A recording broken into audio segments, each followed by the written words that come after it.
सर्वेभ्यः सर्वेभ्यो नमस्तेस्तु द्रुपेभ्यः। नमस्कार, स्वागत है आपका आचार्य वाणी में। मैं आचार्य डॉक्टर विक्रमादित्य आपके साथ हूँ।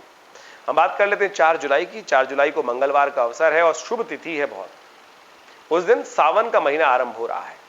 सावन भगवान शिव को प्रसन्न करने का महीना होता है।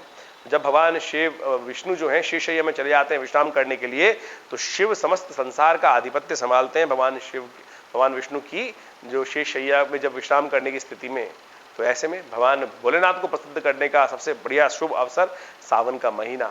और इस बार तो ग्रह गणना ऐसी बनी हुई है कि सावन का महीना 30 नहीं 60 दिन का हो गया है। 2 महीने के आसपास का सावन का महीना चल रहा है। तो हमने इस शुभ तिथि का, इस शुभ समय का लाभ लेने के लिए विवेकानंद योगाश्रम में 60 दिवस का रुद्राभिषेक रखा है, जो हर रोज प्रदोष काल में किया जाएगा। आप भी उसमें सम्मिलित हो सकते हैं। जो आसपास हैं वो शाम को 6 बजे से लेकर 8 बजे के बीच में उस रुद्राभिषेक में भाग लेने के लिए बिल्कुल अवश्य आएं। कल्याणकारी योग बनेंगे। और जो लोग दूर रहते हैं उनके लिए हमने व्यवस्था बनाई है। तो हमारे जो नंबर स्क्रीन पर चल रहे हैं उन पर आप अपने स्थान को आरक्षित कर सकते हैं। विद्वान ब्राह्मणों के द्वारा अपने प्रतिनिधित्व के रूप में उनके द्वारा अभिषेक करवाकर आप इस सावन के महीने में लाभ ले सकते हैं। इस संपूर्ण कार्यक्रमों को विशेष तौर पे हमारे फेसबुक पर और हमारे चैनल पे लाइव भी किया जाएगा। आप उसका लाभ लें, कल्याणकारी योग बनेंगे। ग्रह गणना बात करें तो मंगलवार के दिन विशेष तौर पे 1 जुलाई के दिन ग्रहों का परिवर्तन होने जा रहा है। और ये परिवर्तन विशेष तौर पर आपके लिए जो दिखाई देता है लाभ की स्थिति उत्पन्न करेगा। और साथ साथ ग्रहों का परिवर्तन आपके लिए पॉजिटिव चेंजेस लाने के योग बनाएगा। तो आपको अपने अंदर पॉजिटिव चेंजेस आए उनसे विशेष तौर पर लाभ लेने की स्थिति उत्पन्न करनी चाहिए, आगे बढ़ने का प्रयास करना चाहिए। 5 जुलाई को ग्रह गणना विशेष तौर पर दिखा रही है कि बुधवार का अवसर, द्वितीया तिथि। और इस दिन द्वितीया तिथि विशेष तौर पे जो ग्रहों का योगायोग बना रही है, उस दिन ग्रहों की गणना के अनुसार से भद्रा की स्थिति बन जाएगी रात्रि में। लेकिन खैर रात्रि में कोई इंपॉर्टेंट काम नहीं होता है। रात्रि को 8 बजे के बाद भद्रा स्थिति रहेगी। तो उसके बाद रात्रि में कोई नया कार्य आरंभ कहाँ होता है, जहां होने की बात चल रही हो, तो उसको अवॉइड करने का प्रयास करना चाहिए। सुबह के करीब करीब 8 बजे तक भद्रा समाप्त भी हो जाएगी। तो इस बात को, इस समय को ध्यान रखते हुए कार्य करने का आपको प्रयास करना चाहिए। ग्रह गणना विशेष तौर पे आपकी राशि के अनुसार से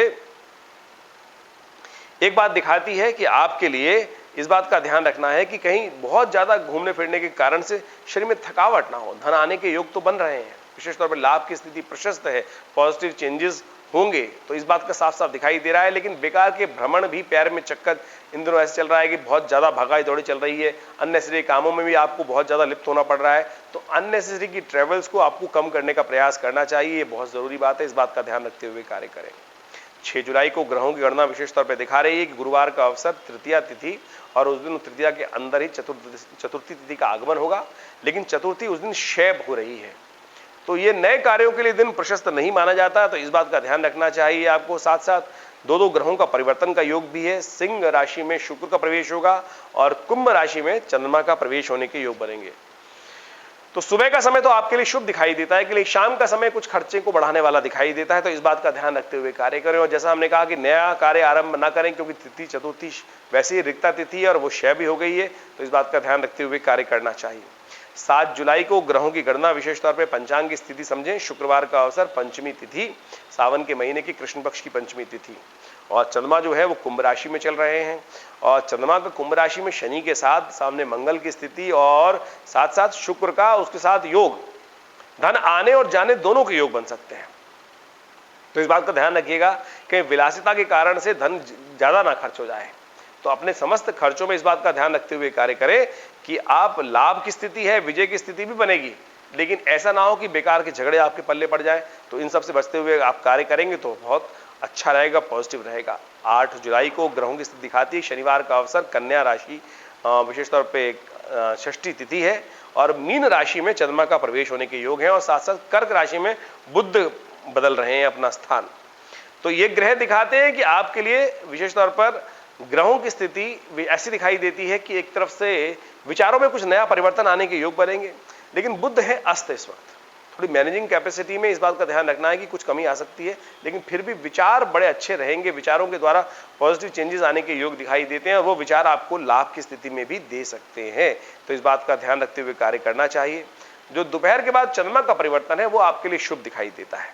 उस चंद्रमा के परिवर्तन से आपके लिए कुछ नए विचारों का उदय होगा और वो आपके नुकसान को भी कम करने के योग बनाएंगे। ऐसे में अपने ग्रहों को ठीक करने के लिए आप सावन का महीना चल रहा है, तो ऐसे में थोड़ा पानी के अंदर, गंगा जल के अंदर जल लेकर जल लें और उसके अंदर थोड़ा तिल डालकर ओम नमः शिवाय का जप करते हुए भगवान शिव का सुबह सुबह अभिषेक करें। शनि भी आपके अनुकूल हो जाएंगे। शनि को अनुकूल करना इस वक्त बहुत जरूरी है। द्वादशवें भाव में शनि महाराज आपकी राशि में चल रहे हैं और एक द्वादशवां भाव जो है, विशेषतः 12वां भाव जो है वो खर्चे का भाव है। शनि वहां स्वग्रही होकर चल रहे हैं, तो इस बात का ध्यान रखना चाहिए।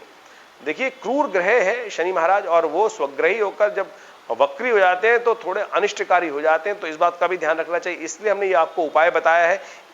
इसके उपाय अवश्य करने का प्रयास करें। तिल डालकर जल में भगवान का अभिषेक करें, कष्ट दूर होंगे। 9 जुलाई को ग्रहों की गणना दिखाती है कि रविवार का असर, सप्तमी तिथि, उसके उपरांत अष्टमी तिथि का आगमन, कालाष्टमी का शुभ योग। देखिए, सावन का महीना चल रहा है। सावन के महीने में अष्टमी जो है वो विशेष तौर पर कृष्ण पक्ष की जो अष्टमी होती है, शिव से बहुत बढ़िया संबंध रखती है। क्यों? क्योंकि विशेष तौर पर अष्टमी का संबंध भगवान शिव से, क्योंकि उसी दिन, अष्टमी के दिन ही भगवान शिव की विशेष तौर पर शिवलिंग के रूप में पूजन आरंभ हुआ था। उसी दिन से शिवलिंग के रूप में विशेष तौर पर भगवान का स्वरूप का निर्माण किया गया था। तो सबसे पहले उस दिन, इसलिए अष्टमी तिथि भगवान शिव के लिए प्रशस्त होती है। दूसरी तरफ अष्टमी तिथि दुर्गा जी के लिए भी है, भगवती पार्वती जी के लिए प्रशस्त मानी गई है। तो ऐसे में सुंदर तरीके से भगवान शिव पार्वती का अभिषेक करें, पूजन करें, उनका पंचोपचार पूजन करके बेलपत्र भगवान को अर्पित करें, पुष्प भगवान को अर्पित करें और उनका समस्त प्रकार से आशीर्वाद लेने का प्रयास करें। सावन का महीना वैसे ही भोलेनाथ को पसंद बहुत होता है, तो ऐसे में उनका पूजन करके समय का लाभ लेने का प्रयास करें। आपके ग्रहों की स्थिति आपके अनुकूल बनी हुई है और आपको विशेष तौर पे लाभ की स्थिति बनाने की स्थिति बनेगी। लेकिन बेकार के आप इस बात का ध्यान रखें, कहीं आप जो खर्चे बेकार के ना पालें। शनि महाराज स्वग्रही होकर 12वें भाव में बैठे हुए हैं, कुछ जुर्माने करने के योग बना सकते हैं, उससे आपको बचना चाहिए। नियम का पालन करते हुए कार्य करने का प्रयास करना चाहिए। 10 जुलाई को ग्रहों की गणना, सोमवार का अवसर, अष्टमी तिथि उदया तिथि के रूप में विद्यमान है और उस दिन सावन का पहला सोमवार है। सावन का पहला सोमवार शिव को प्रसन्न करने का सबसे शुभ दिवस माना जाता है और उस दिन भगवान शिव को अनन्य श्रद्धा के साथ पूजन जो करते हैं, उनकी समस्त मनोकामना सिद्धि होने के योग बनते हैं। जैसा हमने कार्यक्रम के आरंभ में भी आपको बताया था, इस सावन के संपूर्ण महीने में हमने विवेकानंद योगाश्रम में संपूर्ण सावन के महीने, इस बार सावन का महीना 30 दिन का नहीं 60 दिन का है, तो उसमें रुद्राभिषेक का सुंदर आयोजन किया है। आप भी उस सुंदर कार्यक्रम में सम्मिलित हो सकते हैं। जो आसपास हैं, दिल्ली में है, रविवार को हर रोज उस अभिषेक के अंदर शाम को 6 से 8 के बीच में सम्मिलित होकर भगवान का दर्शन कर पूजन का लाभ अवश्य ले सकते हैं। जो लोग दूर हैं वो हमारे आश्रम में प्रतिनिधित्व के रूप में योग्य ब्राह्मणों के द्वारा अभिषेक करने के लिए सुंदर व्यवस्था बना सकते हैं। आपकी मनोरथ सिद्ध होने के अवसर आपको प्राप्त होंगे। ग्रहों की गणना के अनुसार से 10 जुलाई का जो दिन है वो विशेष तौर पर हम बात कर रहे हैं इस वक्त मीन राशि वालों के लिए। तो मीन राशि वालों के लिए अच्छा दिखाई देता है, आपके लिए शुभ योग बनाता दिखाई दे रहा है, लेकिन आपको अपने खर्चों को थोड़ा बैलेंस करते हुए कार्य करने की जरूरत है और परिवार में शांति बनाए रखने की जरूरत है। परिवार में कुछ रिश्तेदारों के साथ अनबन होने के योग दिखाई देते हैं। मुकदमों में विजय होने के योग तो प्रबल रूप से बने हुए हैं, लेकिन फिर भी किसी गलत तरफ जाने से आपको बचने का प्रयास करना चाहिए। इन समस्त बातों का ध्यान रखते हुए यदि कार्य करेंगे तो आपके लिए शुभ होगा। नमस्कार।